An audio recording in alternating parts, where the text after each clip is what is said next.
Welcome back. Switching gears again, I'm going to go back to my data updates.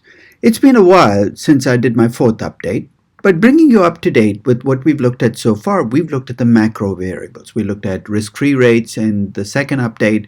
We looked at equity risk premiums in the US and default spreads in the US in the third update. And we looked at equity risk premiums in different countries in the fourth update. But these are all macro variables. And if you're going from the macro to the micro, looking at individual companies, you need to start thinking about ways to measure company-specific risk. In other words, why are some companies riskier than others, and how do we measure that risk?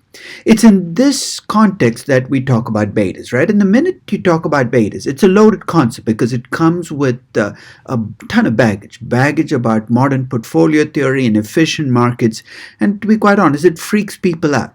I know people that if you mention the word beta, especially if it's an old-time value investor, that's it. The conversation is done because to them, the beta is the end of the discussion. So what I'd like to talk about here is to open the door to those people who don't like betas, perhaps to give you a different way of thinking about risk, and to complete the cycle and talk about, hey, no matter what our disagreements are about how to measure relative risk, I think we should agree on a basic point. Some companies are riskier than others, and we need to be able to tell the difference.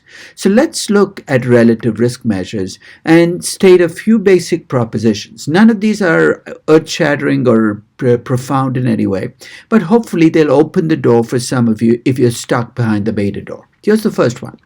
There are some people who think that if you don't believe in betas and the CAPM and modern portfolio theory, you cannot do discounted cash flow valuation. I think that's absurd. I mean, if you think about the equation that drives discounted cash flow value, here's what it says. The value of an asset is the present value of the expected cash flows on the asset. That's it. Nowhere in there is a requirement that you use betas or anything from modern portfolio theory. It does say the discount rate has to be risk adjusted, but it's agnostic about the model that you use to adjust for risk. Which brings me to my second proposition. If you don't like betas, I'm completely okay with it. And I'll make a confession, I don't like betas either. I just use them because they're better than the next best alternative. But you might not agree with that. So if you don't like betas, I have a question for you. What is it about betas you don't like? And fundamentally, there are two big assumptions that drive betas that you might disagree with. The first is the assumption that the marginal investor is diversified, that the only risk you should be counting when you look at investing in a stock is the risk that you cannot diversify away. You might say that's not true. Most investors are not. I'm not. So I'm not going to buy into that assumption. The second is, and this is, I think, something fairly serious for intrinsic value investors, is in intrinsic value, we start off with the presumption that markets make mistakes. Markets sometimes do stupid things. And betas are measured using price and returns. So you're saying, why would I use a price-based risk measure when when I'm an intrinsic value investor? Okay. If your disagreement is on the diversified investor basis, that you don't like the notion that investors are diversified, I can offer you price-based measures which don't make the same assumptions betas do. I'll give you a simple example. You could look at the total standard deviation, the total volatility in the stock price, not just the portion that you cannot, that moves with the market, but the total standard deviation.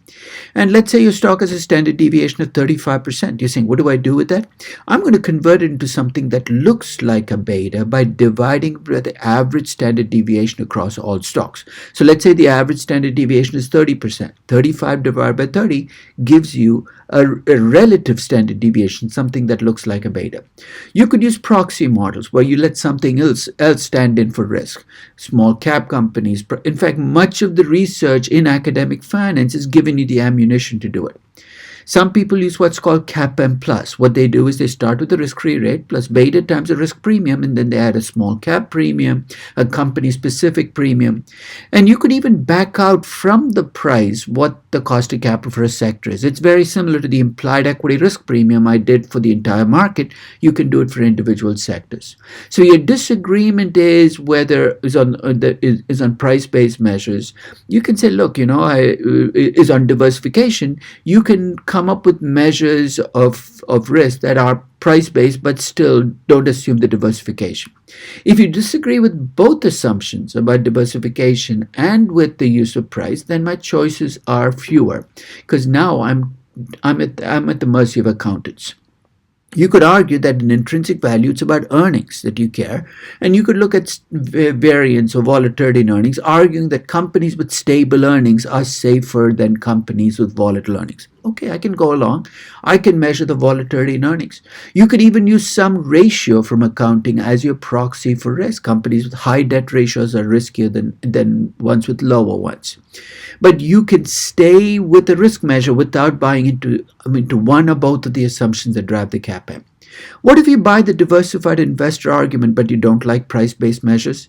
You could go to accounting earnings and run something that looks very much like a beta, but instead of using prices and returns, you look changes in earnings. You could sometimes even look at the cost of debt for a company and say the cost of debt for my company is 8%, its cost of equity is 1.5 times higher, 2 times higher. You'd have to come up with some rule of thumb. If you buy into both assumptions, then your choices lie in traditional finance. You can use the capital asset pricing model, the arbitrage pricing model, the multi-factor model, whatever you want to use. My point is that if you don't like betas, don't throw the baby out with the bathwater. You can still come up with a relative risk measure that best captures how you think about risk. Now, at this stage, some of your old-time value investors are saying, but what about the margin of safety? We use it all the time in value investing. Well, the margin of safety is not a risk measure you can use to value a company. Think of how the margin of safety works. You have the price of a stock and you have the value for the stock. You build in a margin of safety. You want the price to be at least 20, 25, 30% below the value before you buy. And how big depends on how risk averse you are. But remember, to use the margin of safety, you first have to value a stock. So unless you can tell me how you're going to value a stock without a risk measure, the margin of safety is a post-value adjustment. It's not something I can use to value a stock. So I don't think of it as an alternative risk measure. I think of it as a secondary risk measure that you use in addition to whatever you're using in your valuation to capture risk. So now let's look at the numbers. I'm going to give you 4 pictures of risk, and I'm going to start with betas. Why? In spite of all my doubts about betas, I still use betas because they're convenient, they're available, and they work much better than people think they do. I think people are too easy to abandon betas because they're so caught up in how betas get estimated from a regression. So here what I've done is broken down betas into a distribution, the first decile, the first quartile, the median, the third, and the ninth decile by subregion. Now, the first thing that will jump out at you when you look at this table is you're looking at the riskiest parts of the world, Africa, Latin America. And guess what? Their betas look very much like betas do in the US. In fact, they might even be a little lower. You're saying, how can that be? They're riskier companies. Here's something to remember about betas. Betas averaged 1 no matter what part of the world you're in. And betas were never meant to be vehicles to convey country risk. So if you're a risky company in Indonesia, betas were never meant to convey that risk. You're saying, where would they show up? Remember in the last session / post that I did on my data, I looked at country risk premiums and equity risk premiums. Equity risk premiums are the mechanism that convey country risk. Betas were never meant to do that. Now, the second measure I want to look at is standard deviation in stock prices. Remember I said if you don't buy into the diversified investor argument, you want to look at total risk, and you could look at the total risk by looking at what happens to stock prices. Again, I've broken the standard deviation down by region, and here you see differences across regions, but they're not always in the direction you'd expect. The standard deviation for US stocks is higher than the standard deviation in some risky parts of the world, and that's because standard deviation reflects the risk of stocks within each region, but also the liquidity. If you don't have liquidity, standard deviation is going to fall off. The reason African stocks have lower standard deviations is not because they're less risky, but because there's less trading. But here's how you can use it to come up with a relative risk measure because you don't like betas. Let's assume you have a US stock. Well, let's make it a global stock. Now, and you want to compare it to a global region. You could take the standard deviation of your stock and divide it by the average standard deviation globally. So when the global average is 39.22%, if your stock has a standard deviation of 45%, dividing the 45% by 39.22% gives you a relative standard deviation. Looks just like a beta, but it reflects total risk. There is a much simpler measure of risk you can use, which I call a non-parametric measure. That's a fancy way of saying I'm not looking at standard deviations or distributions. I'm just looking at key numbers. In the case of stocks, those 2 key numbers can be the high price and the low price, and I compute a risk measure called the high-low risk measure. Here's what I do. I take the high price minus the low price, and I divide by the high price plus the low price. You're saying, what the heck will this give me? Let's take an extreme scenario. Let's suppose you have a stock that did not move at all during the year. Its high price is going to be equal to the low price, and the high-low risk measure is going to give me 0. The more the range on a stock relative to its average level, the bigger this number is going to be. So the higher the high-low risk measure, the riskier a stock. You might say this is a very primitive risk measure, but for some people, primitive works. So this again, you can standardize. I've broken it down by region. So if you have a US stock with a high-low risk measure of 0.5, dividing the 0.5 by the average for the US, which is 0.48, will give me something that looks like a beta. And finally, if you don't like price-based measures at all, well, I can compute variability in earnings. And here I've computed variability in net income. I also have it on operating income if you go to my website, but net income looks at risk to equity investors. And here you start to see a problem, which is to compute this, I need historical data. And since I'm doing this for individual companies, I need it for each company. So I used about 10 years of data, because we've used 2 or 3 years, this number starts to break down. So already you can see there's going to be a sampling bias. I can compute this only for companies with 10 years of data. And here's what I do. I compute the standard deviation in the dollar earnings over the 10 years, but it's a dollar number. It's going to be higher for companies with higher earnings. So to make this standardized, I divide it by the average earnings over those 10 years. It's called a coefficient of variation. Again, the higher this number, the riskier a company is. And I've reported again by sub-region. Here again, if you want to compute a number that looks like a beta, all you need to do is compute this for your company. It'll work only if your company has a lot of historical data. And divide that number by what you see as the average for the group or the region of the world that your company is from. So what I'm arguing for here is you don't like betas, you don't like modern portfolio theory. There are other measures of risk you can use. My only suggestion is make them look like a beta, because then you can fit them into the equation and come up with the cost of equity or cost of debt or cost of capital much more easily. So now let's bring these numbers together. So we have a risk-free rate. We have a beta, we have a risk premium. The beta can come from either the CAPM or from standard deviations or earnings. Here's how they all fit into a cost of equity. Your starting point is a risk-free rate, and that risk-free rate is driven by what currency you choose to do the analysis in, not what country your company is in. So if I'm doing a Russian company in US dollars, this risk-free rate will be a US dollar risk-free rate.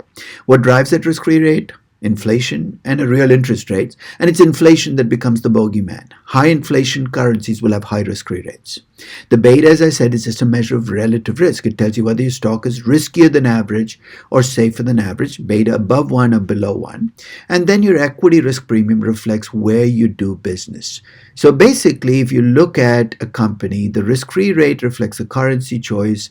The beta reflects the business choices you made, because some businesses are riskier than others, more discretionary businesses, higher fixed cost businesses.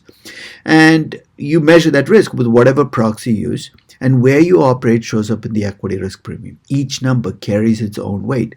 Don't let them carry the other numbers' weights. You're going to get double counting, triple counting, miscounting if you do that.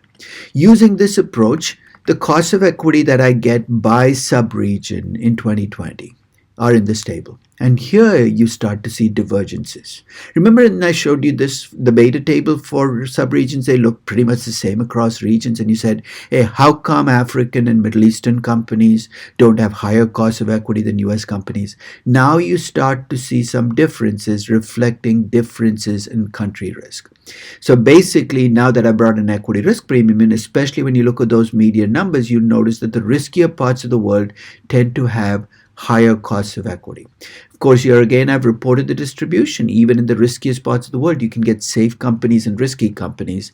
But the cost of equity reflects at least what you're paying as companies to raise that number, to raise equity. For the cost of debt, again, I start with the same risk-free rate based on the currency choice, but now I add a default spread. And there are two things that go into the default spread. One is the company's credit worthiness, how much earnings it has, how stable those earnings are, everything that bankers have looked at for hundreds of years to decide what interest rate to charge you. And the second is what country you operate in. Because, I mean, if you're a company from a risky country, you carry some or all of the burden of that country risk. Incidentally, these default spreads for both the company and the country vary across time depending on how people think about the economy and how risk averse they feel. So it's going to be higher in periods when the economies are not doing well and lower in periods when the economies are booming. Risk-free rate plus default spread gives me a pre-tax cost of debt. Now I'll talk a little bit about why I put the pre-tax ahead of it. But this is what the pre-tax cost of debt look like across markets. And here again, you'll notice countries in riskier parts of the world have higher. And these are all dollar costs of debt and dollar costs of equity. So I'm comparing apples to apples. Companies in riskier parts of the world tend to have higher costs of debt than companies in safer parts of the world. Now let me talk a little bit about that pre-tax portion. One of the features of debt is it comes with a tax advantage in much of the world. So the tax law is tilted towards debt. We'll talk a little bit more about this when I talk about debt more specifically in a future session.